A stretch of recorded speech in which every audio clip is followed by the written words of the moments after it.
کوئی افطار ایک سیٹ صاحب ہیں وہ افطار کرواتے ہیں 1000 آدمیوں کو، لیکن خود بغیر کسی مجبوری کے روزہ نہیں رکھتے، تو کیا حکم شرع ہوگا؟ دیکھیں، شیطان کا بہت بڑا دھوکہ ہے کہ انسان فرائض اور واجبات کو ترک کرے اور معاذ اللہ ثم معاذ اللہ سمجھے کہ نفل میں کروں گا تو اللہ تعالیٰ مجھ سے متاثر ہو کر میرے فرائض کی کوتاہی معاف کر دے گا۔ ذرا خود سوچئے کہ فرض کسی نبی سے بھی معاف نہیں ہوئے ہیں، صحابہ کرام سے معاف نہیں ہوئے ہیں، واجب ان سب نے پورے کیے ہیں، پوری زندگی پورے کیے ہیں۔ یہ سیٹھ صاحب کوئی نواب آ گیا ہے کہ کھانا کھلا دے اور پھر خود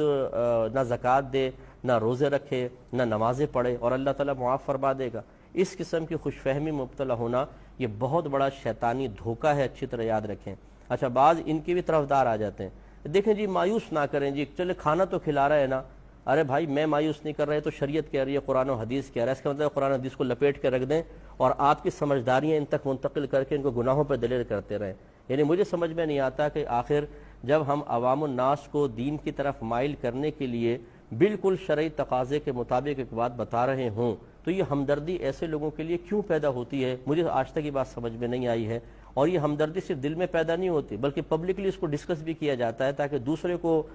ذلیل کیا جائے، دوسرے کی بات کو بس غلط ثابت کر دیا جائے، ہم زیادہ ہمدرد ہیں۔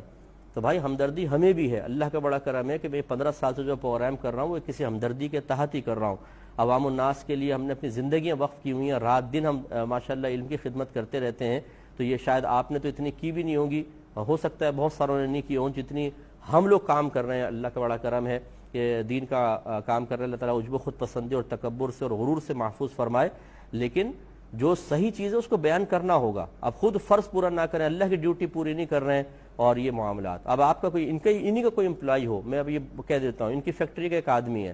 فیکٹری کی جو ڈیوٹی ہے وہ پوری نہیں کرتا اور جا کے گارڈن میں بیٹھ جاتا ہے، گھاس واس توڑ کے کچرا وچرا اٹھا کے باہر پھینک دیتا ہے، کوئی رنگ خراب ہو تو رنگ تھوڑا بہت کر دیتا ہے، تو کیا یہ اس کو پوری تنخواہ دیں گے کبھی بھی؟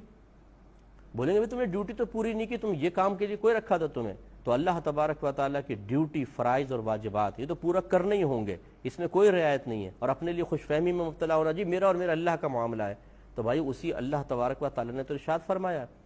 یہ اللہ کا معاملہ کہہ کر اور بات شیطان اور نفس کی مانتے رہیں، یہ کون سی دلیل سے ثابت ہے بتائیے؟ اور کس نے آپ کو سبق پڑھایا اور پٹی پڑھائی ہے کہ بس اتنا جملہ کہہ کے اپنے دل کو مطمئن کرنا کہ جی میرا اور میرا اللہ کا معاملہ ہے؟ اگر اتنی اللہ سے محبت ہے اور اتنی اللہ تعالیٰ کے ساتھ آپ کے راز و نیاز کی باتیں ہیں تو اپنے محبوب کی بات مانی جاتی ہے، محبوب